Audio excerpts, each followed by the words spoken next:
The space station called Horizon's Edge floated in the darkness between two great empires. It was a neutral place, built for meetings between species who did not trust each other. Today, it would host the most important meeting in 100 years. Princess Lyra stood at the observation window of her private chamber. Her skin was pale blue, almost like the color of a winter sky. Her eyes were large and silver, and they reflected the stars outside like mirrors. She was tall and thin, as all Vellani were, with long fingers and graceful movements. Among her people, she was considered very beautiful. But beauty was not why she was here. She was the third princess of the Vellani Empire, and her father had sent her to make peace with the humans. The war had lasted 5 years. 5 years of ships burning in the void. 5 years of soldiers dying on distant moons. The Vellani had expected to win easily. They were an old civilization with advanced technology. Humans were young and new to space travel. They should have been simple to defeat. They were not simple to defeat. The humans fought with a fury that shocked the Vellani generals. They did not surrender when they should have. They did not retreat when logic demanded it. They kept coming, wave after wave, until the Vellani fleet was exhausted. In the end, neither side could claim victory. Both sides had lost too much. So now there would be peace talks, and Lyra would lead them. She turned away from the window as her advisor entered the room. High Advisor Oren was old, even by Vellani standards. His blue skin had faded to a grayish tone, and his movements were slow and careful. But his mind was still sharp, and the Emperor trusted him completely. "The human ship has arrived," Oren said. His voice was soft and calm. "They are docking now." Lyra made a sound of disgust. "Finally, they kept us waiting for 3 days." "Their ship is slower than ours," Oren reminded her. "They do not have our technology." "Then perhaps they should not have started a war they could not finish," Lyra replied coldly. Oren did not argue. He had learned long ago that the princess did not like to be corrected. Instead, he simply bowed his head and waited. "What do we know about their delegation?" Lyra asked. "Very little," Oren admitted. "They are sending a small group, diplomats and soldiers. We have images of their ships and their weapons, but we have never seen a human outside of their suits." This was true. In every battle, in every recording, humans always wore their exosuits. These were large metal armors that covered their entire bodies. No one knew what humans really looked like underneath. "Perhaps they are hiding something ugly," Lyra said with a small smile. "Perhaps they are ashamed of their true appearance." "Perhaps," Oren agreed carefully, "or perhaps the suits serve another purpose." "What purpose could be more important than showing your face?" Oren did not answer. He had his own theories, but he kept them to himself. An hour later, Lyra walked through the wide corridors of Horizon's Edge toward the main meeting hall. Commander Vex walked beside her, his hand resting on his weapon. Vex was the head of her royal guard, a tall warrior with dark blue skin and cold eyes. He had fought humans in battle and had seen his soldiers die at their hands. He did not trust them. "Stay alert," Vex murmured to his guards. "We do not know what these creatures are capable of." The meeting hall was a large circular room with a high ceiling. Windows on every side showed the stars. In the center was a long table with chairs for both delegations. The Vellani side was already filled with nobles and advisors, all dressed in fine robes of silver and white. Then the doors on the opposite side opened, and the humans entered. Lyra felt her breath catch in her throat, not from fear, but from surprise. The human soldiers were massive. Their exosuits made them look like walking tanks, with thick metal plates covering every part of their bodies. Their helmets had dark visors that hid their faces completely. They moved with heavy, powerful steps that echoed through the hall. There were only 6 of them, but they filled the room with their presence. One human stepped forward. He was slightly larger than the others, and he carried himself with the confidence of a leader. When he spoke, His voice came through speakers in his helmet, translated into the Velani language. "I am Sergeant Kang Tisu of the Terran Coalition," he said. "We come in peace and hope for friendship between our peoples." Lyra studied him carefully. She could see nothing of the creature inside the metal shell, just dark glass where his face should be, and the soft hum of machinery keeping him alive. "Welcome to Horizon's Edge," she replied, keeping her voice formal and cold. "I am Princess Lyra of the Velani Empire. I will be leading these negotiations." "We are honored," Tisu said. Lyra doubted he meant it. The first day of talks went poorly. The humans wanted equal terms in the peace treaty. They wanted shared control of the border systems and fair trade agreements. The Velani nobles were insulted. They believed they were the superior civilization and should receive better terms. Lyra said little during the arguments. She watched the humans instead. They sat perfectly still in their seats, their suits humming quietly. They showed no emotion, no reaction to the insults thrown at them. She could not read them at all. It frustrated her deeply. That evening, she walked through the station's garden dome with Orin at her side. The dome was filled with plants from a dozen different worlds, creating a small forest in the middle of space. It was meant to be calming, but Lyra felt only irritation. "They are machines," she said. "Cold, lifeless machines. How can we negotiate with creatures who show nothing?" "The suits hide their expressions," Orin pointed out. "That does not mean they feel nothing." "Then why wear them? Why hide themselves?" "I have wondered the same thing," Orin admitted. "I have studied what little we know about humans. Their homeworld is called Earth. It is a harsh place, extreme temperatures, dangerous animals, violent weather, diseases that kill without warning. They call worlds like Earth death worlds." Lyra frowned. "Death worlds. Planets so dangerous that most species cannot survive on them. Yet humans evolved there. They did not just survive. They thrived. They became the dominant species on their entire planet." "And you think this is important?" "I think we should not underestimate them," Orin said quietly. "A species that survives a death world may be stronger than it appears." Lyra waved her hand dismissively. "They are survivors, perhaps, but they are not civilized. Look at how they dress themselves in metal and hide from the world. They are afraid. Afraid of us, afraid of space, afraid of everything." Orin said nothing, but in his heart he feared the princess was making a dangerous mistake. In another part of the station, Kang Tisu removed his helmet in the privacy of his quarters. He was 32 years old, with short black hair and a face marked by old scars. His eyes were dark and steady, the eyes of a man who had seen too much war. "How did it go?"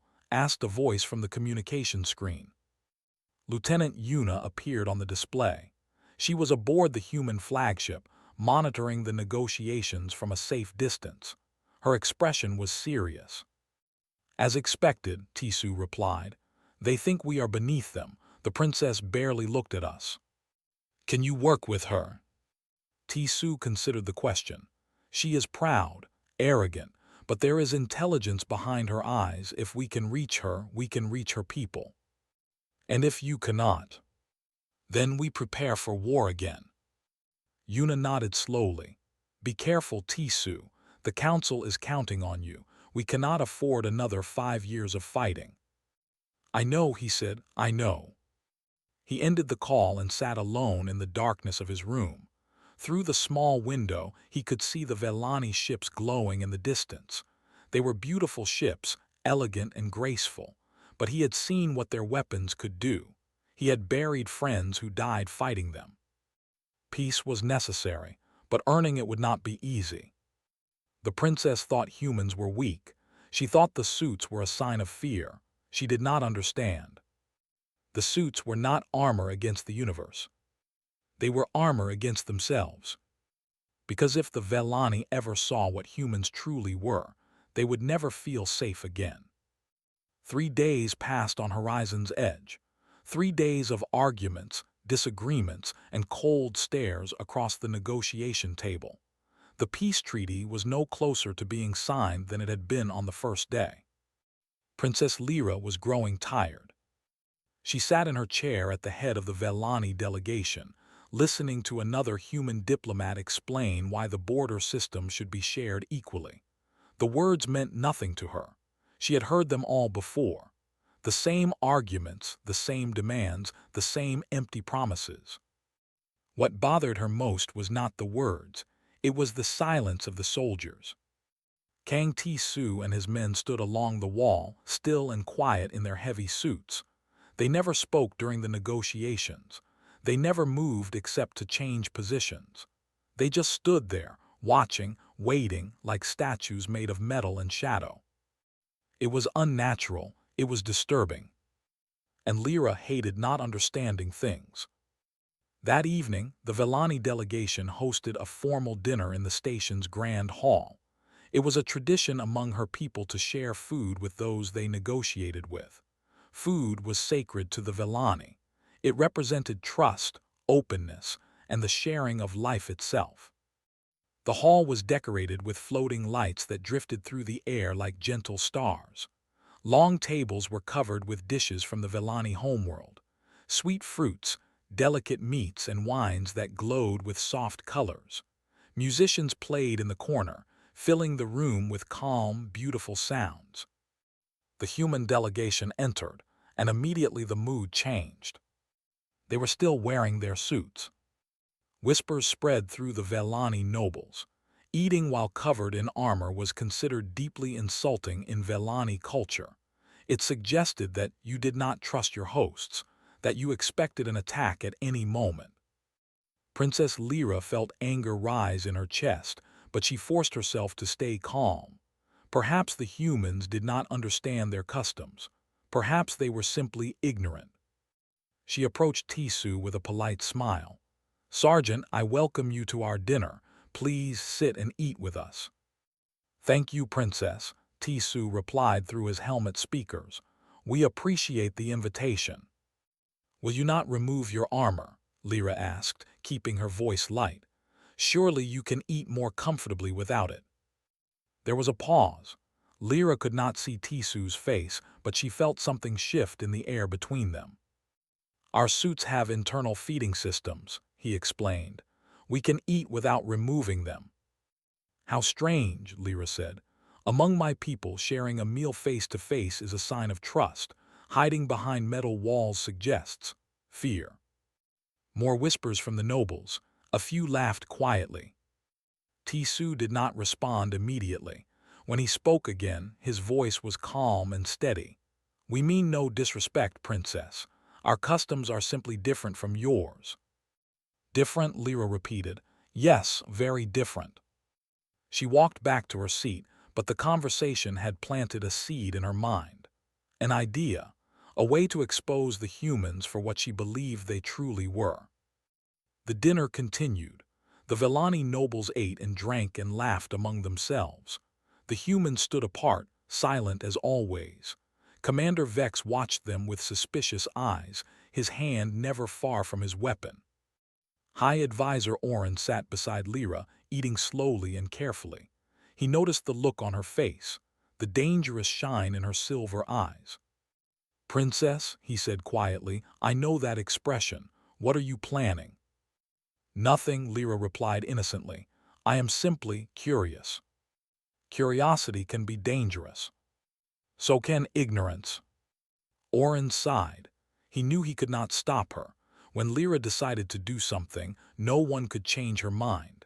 He could only hope that whatever she was planning would not destroy the peace talks entirely. An hour later, Lyra stood from her chair and raised her glass. The room fell silent. All eyes turned to her. "Friends and honored guests," she announced, her voice carrying through the hall. "Tonight we celebrate the possibility of peace. For too long our peoples have been enemies. We have fought and died in the darkness between stars, but now we have a chance to end the bloodshed." The nobles murmured in agreement. Even some of the humans nodded their helmeted heads. "However," Lyra continued, True peace requires trust, and trust requires openness.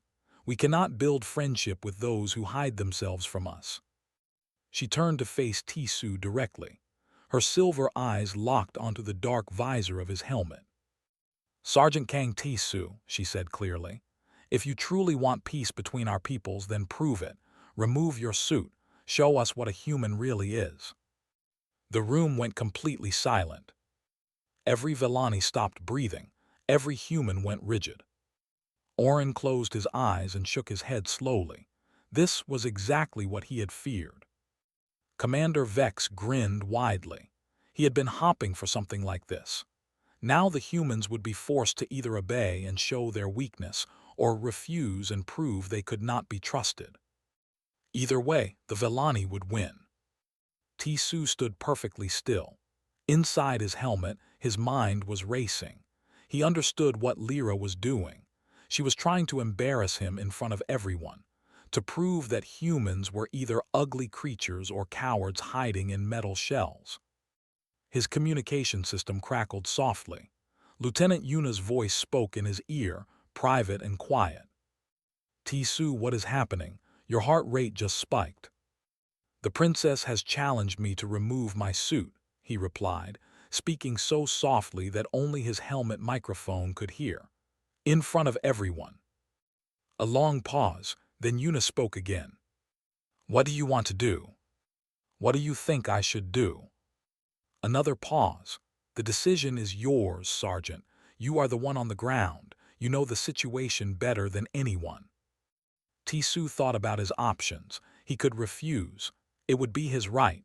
No one could force him to remove his armor, but if he refused, the Vellani would see it as proof of weakness. The negotiations would fail. The war would continue. Or he could accept. He could show them what humans really were. "Lieutenant," he said slowly, "do you trust me?" "With my life," Yuna replied without hesitation. "Then trust me now." He stepped forward, and the room seemed to hold its breath. "Princess Lyra," he said, his voice strong and clear, "you ask me to remove my suit as a sign of trust. I understand. Among your people, hiding your face is a sign of fear." Lyra smiled. She thought she had won. "But I want you to understand something first," Tisu continued. "Humans do not wear these suits because we are afraid. We do not hide because we are weak." "Then why?" Lyra asked, her smile fading slightly. "Because long ago we learned that our true appearance can be disturbing to other species. We wear these suits out of respect, out of kindness, to make others feel comfortable around us." The smile disappeared from Lyra's face entirely. She had not expected this answer. "You think we would be frightened of you?" she asked. There was doubt in her voice now. "I think you have never seen a human before," Tisu replied. "I think you have only seen our machines, our ships, our weapons. You have never seen what created those things." He reached up and placed his hands on the sides of his helmet. "But if you wish to see, then I will show you." The locks on his helmet clicked open with a soft hiss. Commander Vex stepped forward, his hand on his weapon. Several Vellani nobles stood up from their chairs. Orin gripped the edge of the table, his knuckles turning pale. Slowly, Tisu lifted his helmet off his head. And for the first time in 5 years of war, a human showed his face to the Vellani. The reaction was immediate. Gasps filled the room. One noble dropped her glass and it shattered on the floor. Another stepped backward so quickly that he knocked over his chair. A young attendant near the wall made a strange sound and collapsed, fainting from shock. Princess Lyra stared. Her silver eyes went wide. Her mouth opened, but no words came out. Tisu stood before them, his helmet held at his side. His face was not what they expected. There was no deformity, no mutation, no sign of disease or corruption. What they saw was strength. His skin was weathered and tanned from years under harsh suns. His jaw was square and solid. His cheekbones were hard. His nose had been broken at least once and healed slightly crooked. Scars crossed his face in thin white lines. A particularly long one ran from his left eyebrow down to his cheek. But it was his eyes that held them frozen. Dark eyes, deep eyes, eyes that had seen death and decided not to fear it, eyes that had watched friends die and found the strength to keep fighting, eyes that held no hatred, no anger, no cruelty. Only calm, only peace, only the quiet confidence of a predator that knows it has no equal. This was a human. This was what they had been fighting for 5 years. This was what they had never defeated. Lyra felt her legs go weak. She had to grip the table to keep from falling. "Now you see," Tisu said softly, "we are not monsters, we are not beasts, we are simply different." He looked around the room at all the shocked faces. "We wear our suits because we know our presence can be overwhelming. We have learned to be gentle with those weaker than us, to hide our nature, to appear less than we are." His eyes found Lyra's. He did not look away. "But you asked to see, so now you see. The choice of what to do with this knowledge is yours." The room remained silent. No one moved, no one spoke. And Princess Lyra, for the first time in her life, felt truly small. The silence in the grand hall lasted for what felt like an eternity. Princess Lyra could hear her own heartbeat pounding in her ears. She could feel the eyes of every Velani noble on her, waiting to see how she would respond. But she could not look away from Kang Tisu's face. She had expected something alien, something strange and twisted. She had expected to feel disgust or pity when the human revealed himself. Instead, she felt fear. Not fear of ugliness, fear of understanding. For the first time, she understood why the Velani had never won the war. Tisu stood perfectly still, allowing everyone to look at him. He did not seem embarrassed or uncomfortable. He simply waited, patient and calm, like a mountain waiting for a storm to pass. Commander Vex was the first to move. He stepped forward, his hand still on his weapon, and circled around Tisu slowly. His eyes examined every detail of the human's face and body. "Scars," Vex said. His voice was rough. "Many scars, you have been wounded often." "Yes," Tisu replied. "And yet you still fight." "Yes." Vex stopped in front of him. The commander was tall for a Velani, but Tisu was still slightly taller, and much broader. Where Velani were thin and elegant, the human was thick and solid, like a creature built for survival. "What are these marks here?" Vex asked, pointing to a series of small round scars on Tisu's neck. "Bullet wounds," Tisu answered, "from a training accident many years ago." "Training accident," Vex repeated. "You were shot during training." "Human training can be harsh." Vex's eyes narrowed. He was a warrior. He understood harsh training, but shooting your own soldiers. "Show me more," Vex demanded. "Remove more of your suit." Tisu hesitated. He glanced at Lyra as if asking for permission. The princess found her voice at last. "Yes," she said, surprised by how weak she sounded. "Show us." Tisu nodded. Slowly, methodically, he began to remove the rest of his armor. First the chest plate, then the arm guards, then the leg protectors. Each piece made a heavy sound as it fell to the floor. Beneath the metal, he wore a simple black bodysuit that clung to his form. And what a form it was! Muscles, dense, powerful muscles covered every part of his body. Not the thin, lean muscles of a Velani warrior, but thick, heavy masses of strength that seemed to pulse with barely contained energy. His arms were as thick as tree branches. His chest was wide and solid. His shoulders looked like they could carry mountains. And more scars, so many scars, long ones and short ones, straight ones and curved ones. Some were old and faded. Others were newer, still pink against his tanned skin. His body was a map of violence, a record of every battle he had survived. High Advisor Oren finally stood from his chair and approached. His old legs trembled slightly, but his eyes were sharp with curiosity. "May I?" he asked, raising his thin blue hand. Tisu nodded. Oren placed his hand on the human's arm. He pressed down, testing the firmness of the muscle beneath the skin. His expression changed from curiosity to amazement. "The density," Oren whispered. "It is remarkable. Your muscles are 3 times denser than ours."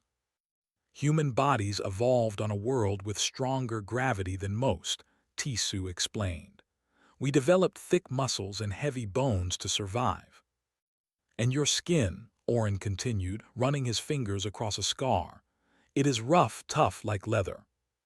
Earth has harsh environments, extreme heat and extreme cold. Our skin adapted to protect us." Oren stepped back, shaking his head slowly. "I have studied biology for 200 years. I have never seen anything like this." Princess Lyra finally found the courage to approach. She walked toward Tisu with slow, careful steps, as if approaching a wild animal that might attack at any moment. She stopped in front of him and looked up at his face. He was so much taller up close, so much larger. She had to tilt her head back just to meet his eyes. "Your eyes," she said quietly. "They are not like ours, they are smaller, darker." "Human eyes evolved to see in bright sunlight," Tisu explained. "Our star is very bright. We developed the ability to focus sharply on distant objects." "For hunting," Lyra realized. "Yes, our ancestors were hunters." "What did you hunt?" Tisu was quiet for a moment. "Everything," he finally said. "On Earth, humans learned to hunt everything. Animals larger than us, animals faster than us, animals with claws and teeth and poison. We hunted them all. We became the greatest hunters on our planet." A cold feeling spread through Lyra's chest. "And now you hunt among the stars." "No," Tisu said firmly. "We did not come to space to hunt. We came to explore, to learn, to meet other species and share knowledge." His eyes hardened slightly. "But when we are attacked, we defend ourselves. We did not start the war with your people, Princess. We only finished it." Lyra felt heat rise to her face. He was right. The Vellani had started the war. They had seen the young human civilization expanding toward their borders and decided to crush them before they became a threat. They had failed. "How?" she asked. "How did you survive against our fleets? Our technology is centuries ahead of yours. Our ships are faster. Our weapons are stronger. By every measure, we should have won." Tisu looked at her with something like sadness in his dark eyes. "Because you do not understand what you were fighting." "Then explain it to me." He turned and walked to a nearby table. He picked up a fruit knife that had been left there. It was a small, delicate thing, made for cutting soft Vellani fruits. "May I demonstrate?" he asked. Lyra nodded, though she felt Vex tense beside her. Tisu held up his left hand, palm toward them. Then, without hesitation, he pressed the knife against his palm and slashed it across his skin. Blue blood would have poured from a Vellani. They would have cried out in pain. Red blood flowed from Tisu's hand, but he did not make a sound. He did not even change his expression. "Humans feel pain," he said calmly, watching his own blood drip to the floor. "But we have learned to ignore it, to push through it, to keep fighting even when our bodies scream for us to stop." He held up his wounded hand. Already the blood flow was slowing. "And we heal," he continued, "faster than most species. Wounds that would kill others only slow us down." He set the knife back on the table. "But the most important difference is here." He pointed to his head. "Human minds do not accept defeat. When we are losing, we do not surrender. We find another way. We adapt. We change our tactics. We fight harder." "Persistence," Oren whispered. "The persistence hunters." Tisu looked at the old advisor with surprise. "You know of this?" "I read about it in our intelligence reports," Oren said. "Before humans developed technology, your ancestors hunted by chasing prey, not by being faster but by being more persistent. You would follow an animal for days, never stopping, never resting until it collapsed from exhaustion." "Yes," Tisu confirmed. "This is how we survived on Earth, and it is how we survived your war. You were faster, you were stronger, but we never stopped. We never gave up. We kept coming day after day, battle after battle, until your soldiers were exhausted." The room was completely silent now. Every Vellani was staring at Tisu with new understanding. "You see," Tisu said, looking around at all of them, "humans are not special because we are strong. We are not special because we are smart. We are special because we refuse to surrender. No matter how bad things get, no matter how hopeless the situation seems, a human will always find a way to keep fighting." He paused. "This is why we wear our suits, not to hide our weakness, but to hide our strength, to give other species a chance to see us as equals, not as threats." Princess Lyra felt tears forming in her eyes. She did not understand why. She never cried, but something about his words touched a place deep inside her. "Why?" she asked, her voice barely a whisper. "Why hide yourselves? Why pretend to be less than you are?" Tisu smiled then. It was a small, gentle smile that transformed his scarred face into something almost kind. "Because strength is not about crushing those weaker than you," he said softly. "It is about protecting them. It is about lifting them up. Humans learned long ago that true power means showing mercy. It means giving others the chance to grow." He looked directly into Lyra's silver eyes. "We do not want to conquer your people, Princess. We want to be your friends. We want to learn from you and share what we know. But friendship cannot be built on fear. So we hide ourselves to give you time to know us as we truly are." Lyra felt something break inside her, all her pride, all her arrogance, all her certainty that the Vellani were superior. It all crumbled away like dust in the wind. She looked at this human, this creature from a death world who had every reason to hate her people. They had started a war against him. They had killed his friends. They had mocked him and insulted him.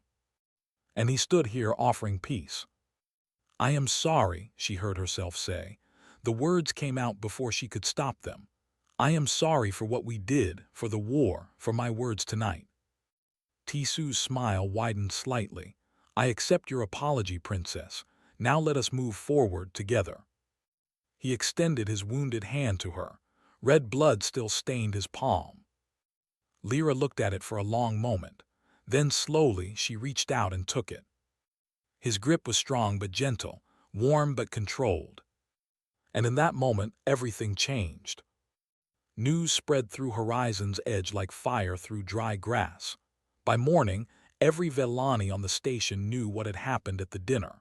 The human had removed his suit. The princess had seen his true form, and she had apologized to him. The reactions were mixed. Some nobles were horrified. They whispered that the princess had been tricked, that the human had used some form of mind control to make her act so strangely. Others were curious. They wanted to see a human for themselves, to understand what had caused such a dramatic change in their proud princess. A few were simply afraid. Commander Vex stood in the security center, watching recordings of the dinner on multiple screens. He played the same moment over and over again. Tisu removing his helmet, the shocked expressions of the nobles, and most importantly, the look on Princess Lyra's face when she took the human's bloody hand. "Sir," one of his officers asked nervously, "what are your orders?" Vex did not answer immediately. He was thinking, planning. He had fought humans in battle. He had seen what they could do, but he had never understood them until now. The suit had always been a barrier, hiding the truth of what they were. Now he understood. And understanding made them even more dangerous. "Double the guards on the princess," he finally said, "and send a message to the homeworld. The Emperor needs to know what we have learned." In her private quarters, Princess Lyra sat alone by the window. She had not slept. She could not sleep. Every time she closed her eyes, she saw Tisu's face, his scars, his dark, calm eyes. She had spent her entire life believing that the Vellani were the greatest civilization in the galaxy. They had the most advanced technology, the most beautiful art, the most refined culture. Other species were beneath them, meant to be ruled or ignored. One human had destroyed that belief in a single evening. A soft chime announced a visitor at her door. She considered ignoring it, but a familiar voice spoke through the speaker. "Princess, it is Orin. May I enter?" "Come in," she said wearily. The old advisor entered and sat across from her. His gray-blue face looked tired, but his eyes were bright with curiosity. "You have not slept," he observed. "Neither have you." Orin smiled slightly. "No, I have been researching, learning everything I can about humans." "And what have you learned?" The advisor leaned forward. "Remarkable things, Princess. Terrifying things." He pulled out a small data tablet and placed it on the table between them. "Did you know that humans can survive wounds that would kill any Vellani instantly? They can lose an arm and keep fighting. They can be poisoned and survive. They can even function for short periods without breathing." Lyra shook her head in disbelief. "Their endurance is extraordinary," Orin continued. "A human can run for an entire day without stopping. They can go without sleep for several days and still perform complex tasks. They heal from injuries in weeks that would take us months to recover from." "How is this possible?" "Evolution," Orin said simply. "Their homeworld forced them to become this way. On Earth, everything wants to kill you. The animals, the plants, the weather, even the water can be deadly. Humans evolved to survive in an environment that would destroy most species in days." He swiped through his tablet, showing her images of Earth. Massive storms, erupting volcanoes, oceans filled with predators, deserts so hot they could boil water, mountains so cold they could freeze blood. "This is where they come from," Orin said quietly. "A world of constant death, and they did not just survive. They conquered it. They became the masters of their planet by refusing to die." Lyra stared at the images. "Why did no one tell us this before the war?" "We knew some of it, but we did not understand what it meant." Orin set down the tablet. "We thought our technology would overcome their biology. We were wrong. Technology can be destroyed, ships can be damaged, weapons can fail, but the human spirit cannot be broken by machines." The princess sat in silence for a long moment. Then she asked a question that had been bothering her all night. "Why do they want peace? If they are so strong, why not conquer us?" Orin smiled. "That is the most remarkable thing of all. Humans are not driven by conquest. They are driven by curiosity. They want to explore the universe, meet new species, learn new things. War is not their goal. It is simply something they are very, very good at when forced into it." "The sergeant said something similar last night." "The sergeant speaks the truth. I believe him." Lyra stood and walked to the window. Outside, she could see the human ship docked at the station. It was smaller than the Vellani vessels, simpler, less elegant. And yet the people inside that ship had fought her entire empire to a standstill. "I need to speak with him," she said suddenly. "The sergeant, I need to understand more." Orin raised an eyebrow, privately. "Yes, arrange it." The meeting took place that afternoon in one of the station's smaller conference rooms. Lyra arrived first, wearing a simple dress instead of her formal robes. She wanted to appear less threatening, more approachable. When Tisu entered, he was not wearing his suit. Lyra felt her breath catch. Without the armor, he looked even more impressive. He wore a simple gray uniform that showed the shape of his powerful body. His scarred face was calm as always, and his dark eyes watched her with quiet attention. "You wanted to see me, Princess?" he asked. "Yes, please sit." She gestured to the chair across from her. "And please call me Lyra. After last night, I think we are past formal titles." Tisu sat down. "Very well, Lyra." There was an awkward moment of silence. Lyra had so many questions, but she did not know where to start. Finally, she just asked the first thing that came to her mind. "Does your hand hurt?" Tisu looked at his palm where he had cut himself the night before. The wound was already closed, leaving only a thin red line. A little, he admitted, but not much. Humans have a high tolerance for pain. Why did you do it? Cut yourself like that? To show you what we are. Words are easy to dismiss. Actions are harder to ignore. Lyra nodded slowly. It worked. I have not been able to stop thinking about it. Is that why you asked to see me? Partly. She hesitated, then decided to be honest. I also wanted to apologize again, properly, without an audience. Tisu leaned back in his chair. You already apologized last night. That was in front of everyone. It felt political, required. She met his eyes directly. This is personal. I was cruel to you and your people. I mocked you. I challenged you in front of my entire court, hoping to humiliate you, and you responded with honesty and grace. You did not know, Tisu said gently. You had never met a human before. You believed what your people told you about us. That is not an excuse.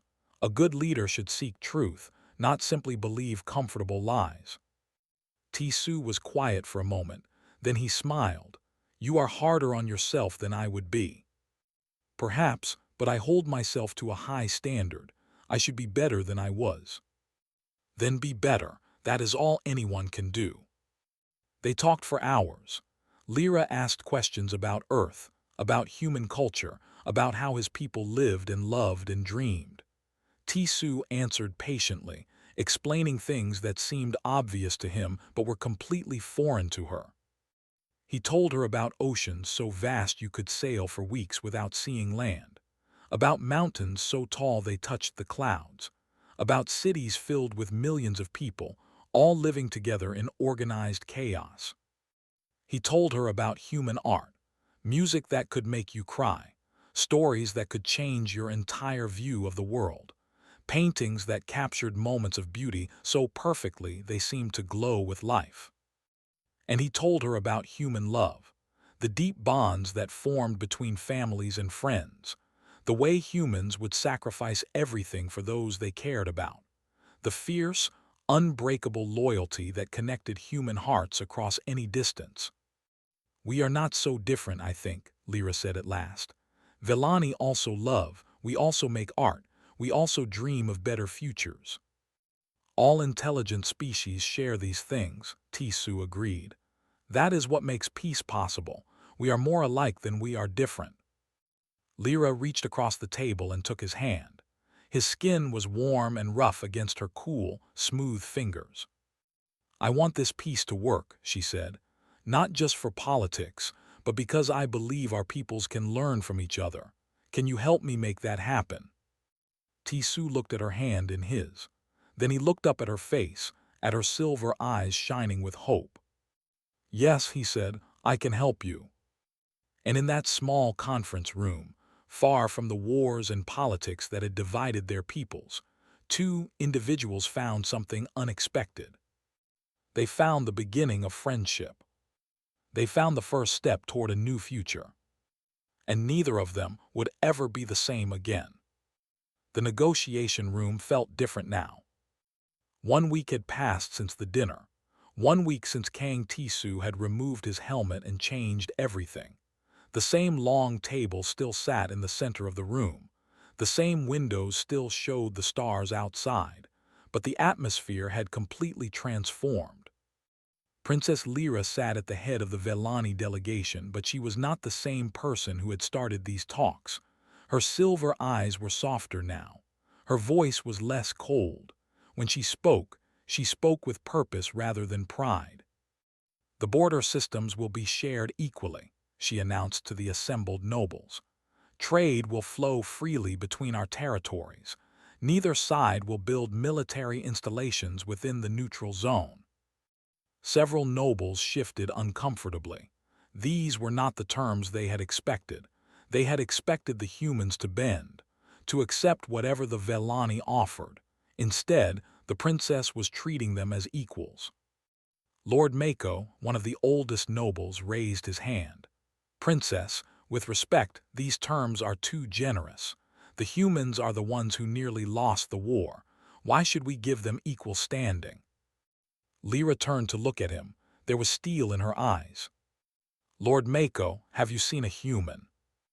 The old noble blinked. "I have seen them in their suits." "Then you have seen nothing." Lyra stood from her chair. "I have seen what lives inside those suits. I have looked into their eyes and touched their skin and listened to their stories. They are not the weak creatures we believed them to be." She walked slowly around the table, looking at each noble in turn. "The humans fought us to a standstill with inferior technology. They did this through sheer determination, through a refusal to surrender that we cannot match. They come from a world so dangerous that it makes our homeworld look like a garden, and yet they did not come here seeking revenge or conquest." She stopped beside Tisu's chair and placed her hand on his shoulder. He had been sitting quietly throughout the meeting, watching but not speaking. Now all eyes turned to him. "They came here asking for friendship," Lyra continued. "They came here offering peace. Despite everything we did to them, they still believe we can work together. I believe they are right." Lord Mako's face had gone pale. Other nobles looked equally shaken. They had never heard their princess speak this way. High Advisor Oren smiled quietly to himself. He had watched Lyra grow more in this 1 week than in all her previous years. She was becoming the leader their people needed. "The terms will stand as I have stated," Lyra declared, returning to her seat. "If anyone wishes to object, they may take their concerns to my father, but I warn you, I will be taking my own report to the Emperor, and I believe he will agree with my assessment." No one objected. The treaty was signed that afternoon. Representatives from both sides added their marks to the document that would end 5 years of war.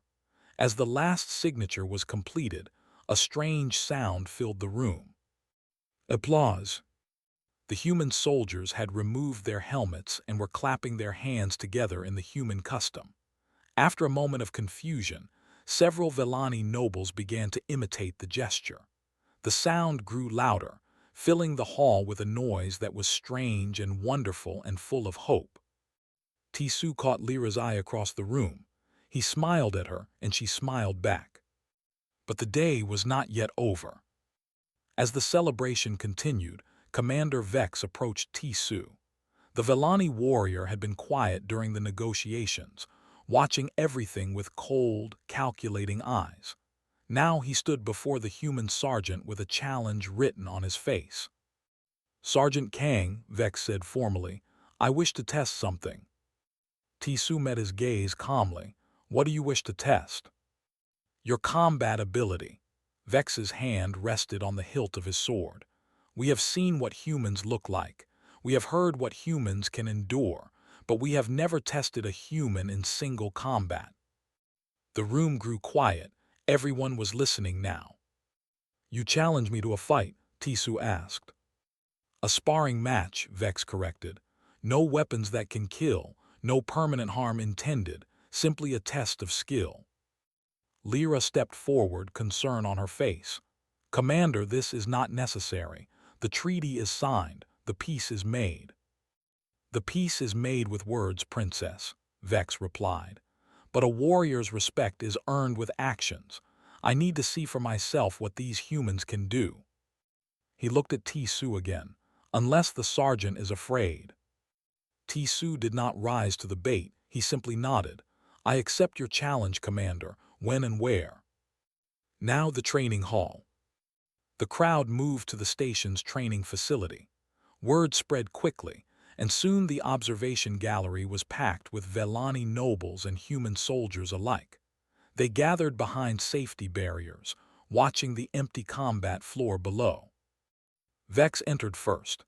He had removed his ceremonial armor and wore only a thin combat suit. In his hands, he carried 2 training swords with blunted edges. He tossed one to Tisu. The human caught it easily. He had also changed into simpler clothes, a tight-fitting shirt that showed the shape of his muscled body. His scarred arms were bare. "First to yield or lose their weapon," Vex announced. "Do you agree to these terms?" "I agree." They faced each other across the combat floor. Vex moved into a fighting stance, his sword held high and ready. He was fast, Tisu could see, very fast. His thin body was built for speed and precision. Tisu settled into his own stance, lower, more grounded, built for power and endurance. For a long moment, neither moved. Then Vex attacked. He was like lightning. His blade flashed through the air so quickly it seemed to blur. He struck at Tisu's left side, then his right, then thrust toward his chest. 3 attacks in less than a second. Tisu blocked the first 2 and stepped aside from the third. The movements looked slow compared to Vex's speed. Clumsy, almost. Several Vellani nobles smiled, thinking the human was outmatched. Vex attacked again, and again, and again. His blade danced through the air, striking from every angle. Each time, Tisu barely managed to defend himself. Each time, he was pushed back a little further. But something strange was happening. Vex was getting tired. His movements, so fast and precise at the beginning, were starting to slow. His breathing was becoming heavy. Sweat was forming on his blue skin. And Tisu had not attacked once. "Fight back," Vex shouted, frustration in his voice. "Stop running and fight." Tisu said nothing. He simply continued to block, to dodge, to retreat. Every movement was efficient, nothing wasted. He was conserving his energy while Vex spent his. The Vellani commander launched one more furious assault. He put everything he had into it, attacking so fast that his blade became invisible. For a moment, it seemed like he must finally break through Tisu's defense. Then his leg buckled. It was just for an instant, a tiny stumble caused by exhausted muscles, but it was enough. Tisu moved. He had been slow and careful throughout the entire fight. Now he exploded into action. One step forward, one powerful swing. His training sword crashed into Vex's blade with such force that the Vellani weapon flew from his hands and clattered across the floor. Before Vex could react, Tisu's blade was at his throat. The room was silent. "Yield," Tisu said quietly. It was not a question. Vex stared at him. His silver eyes were wide with shock and something else, something that might have been respect. "I yield," the commander said. Tisu lowered his weapon and offered his hand. Vex hesitated, then took it. The human pulled him to his feet. "You are very fast," Tisu said. "Faster than any human I have fought, but you spent your energy too quickly. You expected a short fight." Vex nodded slowly. "And you waited, you let me exhaust myself." Humans do not win by being faster or stronger than our enemies. We win by outlasting them, by still being on our feet when they have fallen. Vex looked at him for a long moment. Then, to everyone's surprise, he bowed. It was the bow of a warrior acknowledging a superior opponent. "I understand now," Vex said. "I understand why we did not win the war." The observation gallery erupted in sound. Vellani and humans together, cheering and applauding. The barrier between them seemed to dissolve in that moment. They were no longer enemies. They were witnesses to something new being born. Later that evening, as the human delegation prepared to leave, Princess Lyra came to the docking bay to say goodbye. Tisu stood beside his ship, fully armored once again. His helmet was in his hands, and his scarred face was thoughtful. "You are leaving," Lyra said. "It was not a question. The treaty is signed. My mission is complete. My people need me back on the fleet." Lyra nodded. She had known this moment would come, but knowing did not make it easier. "You could have humiliated me," she said quietly. "That night at the dinner, when I challenged you to remove your suit, you could have made me look like a fool." "Why would I do that?" "Because I deserved it. I was cruel to you." Tisu shook his head. "You were ignorant. There is a difference. Cruelty requires knowing better and choosing worse. You did not know better. You only knew what your people had taught you." He stepped closer to her. Without thinking, she looked up into his dark eyes. They were kind, she realized. Despite everything, despite all the war and death, his eyes were still capable of kindness. "Will I see you again?" she asked. "I hope so. There will be many negotiations in the coming years, many meetings between our peoples. Perhaps our paths will cross again." "I would like that." Tisu smiled. "So would I." He began to turn toward his ship, then stopped. He looked back at her and his expression became serious. "Lyra, remember what you learned here. Share it with your people. Help them understand that humans are not their enemies. The galaxy is vast and full of dangers. We will need each other before the end." "What dangers?" But he did not answer. He simply placed his helmet over his head, sealing himself back into the metal shell that had hidden him for so long. "Goodbye, Lyra," his voice came through the helmet speakers. "Until we meet again." He walked up the ramp and into his ship. The doors closed behind him. Lyra stood in the docking bay and watched as the human vessel detached from the station. She watched as it turned toward the distant stars. She watched until it was nothing but a tiny point of light among millions. Then she took a deep breath and turned away. There was work to do, a future to build, a new understanding to spread throughout her empire. The galaxy would come to learn what the Vellani had discovered on Horizon's Edge. Humans were not weak. They were not monsters. They were survivors, protectors, friends to those who offered friendship and unstoppable enemies to those who chose war. And Princess Lyra, who had once mocked them, would spend the rest of her life making sure her people never forgot. Humans were to be respected. Humans were to be admired. And humans, above all else, were never to be underestimated.